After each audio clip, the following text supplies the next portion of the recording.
మిత్రులారా నమస్తే. మీ అందరికీ హృదయపూర్వక శ్రావణ శుక్రవారపు శుభాకాంక్షలు తెలియజేస్తూ ఇవాళ శ్రీ సూక్తంలోని 17వ శ్లోకం నుండి 22వ శ్లోకం వరకు పారాయణ చేసుకొని భావాలు తెలుసుకొని ఆ మహాలక్ష్మి అనుగ్రహాన్ని పొందే ప్రయత్నం చేద్దాం. ముందుగా శ్రావణ శుక్రవారం యొక్క విశిష్టతను తెలుసుకుందాం. వర్ష ఋతువులో శ్రావణం భాద్రపద మాసాలు వర్ష ఋతువు అంటాం. మరి ఈ శ్రావణంలో వర్షాలు కురవటం వల్ల భూమాత ఆర్ద్రమవుతుంది. నేలంతా తడిగా మారి విత్తనాలు మొలకెత్తటానికి, సస్యరమ పులకించి ఫలించటానికి, తద్వారా సకల ప్రాణికోటికి ఆహారం ఉత్పన్నమవడానికి కారణమైనటువంటి శుభ సమయం ఇది. అట్లాగే ఆ శ్రీ మహాలక్ష్మిని వేదాలలో శ్రీ సూక్తంలో ఆర్ద్రాం పుష్కరిణీ పుష్టిం పింగళాం పద్మమాలిని అని స్తుతి చేస్తాం.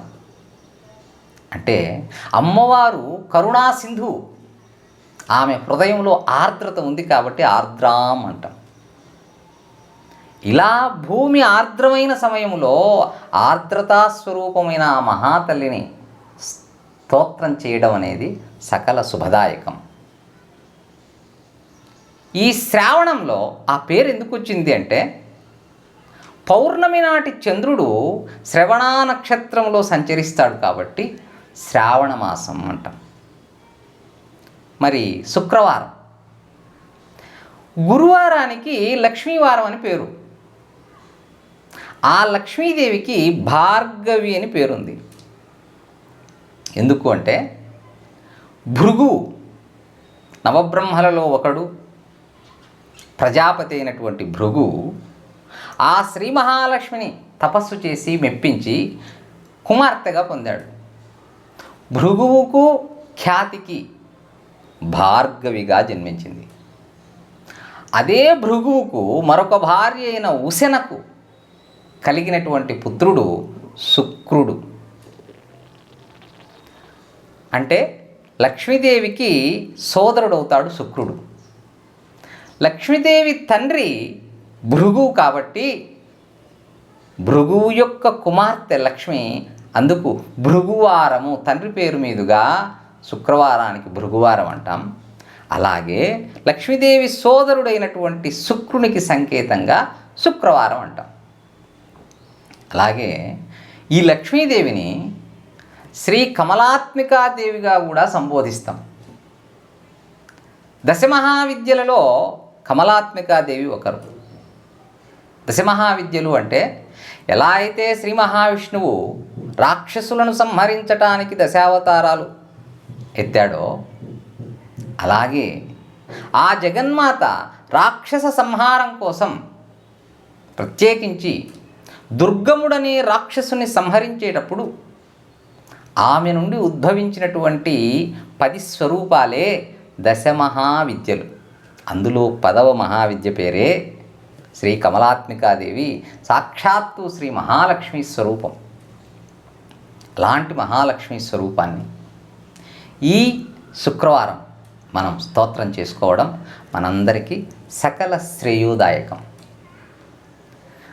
ఆనందః కర్దమచ్చైవ చిక్లీత ఇతి విశ్రుతాః ఋషయస్తే త్రయః పుత్రాః స్వయం శ్రీదేవి దేవతా పద్మాననే పద్మోరు పద్మాక్షి పద్మసంభవే త్వం మాం భజస్వ పద్మాక్షి యేన సౌఖ్యం లభామ్యహం అశ్వదాయీ గోదాయీ ధనదాయీ మహాధనే ధనం మే జుషతాం దేవి సర్వకామార్థసిద్ధయే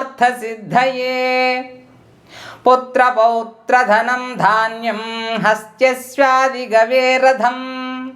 ప్రజానాం భవతి మాతా ఆయుష్మంతం కరోతు మాం ధనమగ్నిర్ధనం వాయుర్ధనం సూర్యోధనం వసుః ధనమింద్రో బృహస్పతిర్వరుణం ధనమశ్నుతే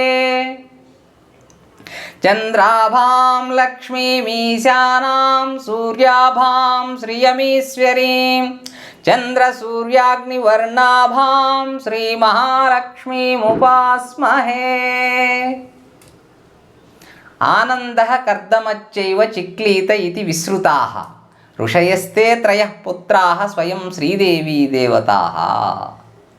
సాక్షాత్తు లక్ష్మీపుత్రులైనటువంటి ఋషులు, ప్రసిద్ధులు, వేదపారంగతులైనటువంటి ఆనంద కర్దమ చిక్లీతులు, ఆనంద కర్దమ చిక్లీతులు వీరు సాక్షాత్తు లక్ష్మీపుత్రులు అంటాం. వారు అమ్మవారిని దర్శించి స్తోత్రం చేసినటువంటివి ఈ శ్లోకాలు. మనకి పాఠాంతరం కూడా ఋషయస్తే త్రయః ప్రోక్త స్వయం శ్రీరేవ దేవత. ఆ అమ్మవారిని దర్శించి ఈ ముగ్గురు స్తుతి చేశారు. పద్మాననే పద్మోరు పద్మాక్షి పద్మసంభవే. పద్మానన పద్మము వంటి ముఖము కలది, పద్మ ఊరు పద్మము వంటి ఊరువులు కలది, తొడలు కలిగినటువంటిది, పద్మాక్షి పద్మము వంటి కళ్ళు కలిగినటువంటిది, పద్మసంభవే పద్మము నుంచి జనించినటువంటిది. అమ్మవారిని శ్రీ విష్ణుహృత్ కమలవాసిని అని కూడా అంటాం. ఆ శ్రీ మహావిష్ణువు యొక్క హృదయ కమలములో వసించేటటువంటి తల్లి. త్వం మాం భజస్వ పద్మాక్షి ఏన సౌఖ్యం లభామ్యహం. తల్లి, నేను వేటి మూలంగా ఆనందాన్ని సుఖాన్ని పొందుతానో, దేని వలన తృప్తి చెందుతానో వాటిని నాకు అనుగ్రహించు. అశ్వదాయి గోదాయి ధనదాయి మహాధనే. అమ్మా, నువ్వు గుర్రాలను అనుగ్రహించేదానివి, ఆవులను అనుగ్రహించేదానివి, ధనాన్ని ప్రసాదించేదానివి, మహాధనే ధనానికి అధిష్టాన దేవతవు. ధనం మే జుషతాం దేవి సర్వకామార్థ సిద్ధయే. సకల ఆకాంక్షలు నెరవేరాలన్నా, అవి నెరవేరే ఆనందం పొందాలన్నా కారణమైనటువంటి ధనం, అవసరమైనటువంటి ఆ ధనాన్ని మాకు అనుగ్రహించు.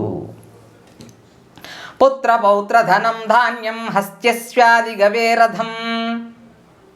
ఆ ధనంతో పాటు పుత్రుల్ని, పౌత్ర మనుమళ్ళు మనవరాళ్ళని, ధాన్యం ధనం, హస్తి ఏనుగులు, అశ్వ గుర్రాలు ఆది మొదలైనటువంటి, గవే ఆవులు, రథం రథ సంపద, సకల ఐశ్వర్యాల్ని మాకు అనుగ్రహించు.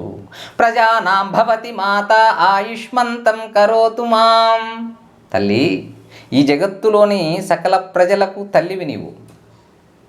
నేను నీ కొడుకును లేదా నీ కుమార్తెను. మరి నేను నువ్విచ్చిన సకల ఐశ్వర్యాలను అనుభవించాలంటే తగినంత ఆయుష్ కావాలి. కాబట్టి నాకు దీర్ఘాయుష్ను ప్రసాదించు తల్లి. ధనమగ్నిర్ధనం వాయుర్ధనం సూర్యోధనం వసు ధనమింద్రో బృహస్పతిర్వరుణం ధనమస్నుతే. తల్లి, ఆ నిప్పుకు, ఆ అగ్నికి మండేటటువంటి సంపదని, ఆ గుణాన్ని, వాయువుకు వీచేటటువంటి సంపదని, సూర్యుడికి ప్రకాశించే సంపదని, ఆ అష్టవసువులు ఆపుడు, ధ్రువుడు, సోముడు, అధ్వరుడు, అనిలుడు, ప్రత్యూషుడు, అనలుడు, ప్రభాసుడు, ఈ అష్టవసువులకు వారికి అవసరమైనటువంటి సంపదల్ని ఇంద్రుడికి, బృహస్పతికి, వరుణుడికి అందరూ కూడా వారికి అనుభవించాల్సినటువంటి సంపదలన్నిటినీ అనుగ్రహించిన దానివి నువ్వు. నీ అనుగ్రహం వల్ల వాళ్ళు ఆ సంపదలని అనుభవించగలుగుతున్నారు. చంద్రాభాం లక్ష్మీమీశానాం సూర్యాభాం శ్రియమీశ్వరీం. చంద్రుడిలో ఉన్నటువంటి ఆ ఆహ్లాదం, ఆర్ద్రత, అమృతత్వ గుణాలన్నీ కూడా నీ అనుగ్రహం.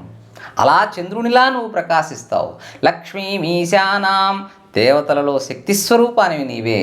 సూర్యాభాం, సూర్యుడిలో ఉండే ఆ ప్రకాశ శక్తివి నీవే. శ్రియమీశ్వరీం, శ్రీదేవి సకల దేవతల్ని, సకల లోకాల్ని పరిపాలించే తల్లివి నీవు.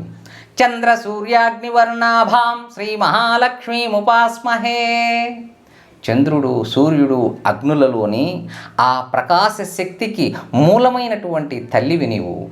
అలా ప్రకాశించే తల్లివి నీవు. అలాంటి మహాలక్ష్మి మాకు సకల సౌభాగ్యాల్ని ప్రసాదించు. మిత్రులారా, తర్వాతి శ్లోకాల్ని మరో వీడియోలో తెలుసుకుందాం. శుభం భూయాత్. హరి ఓం తత్సత్.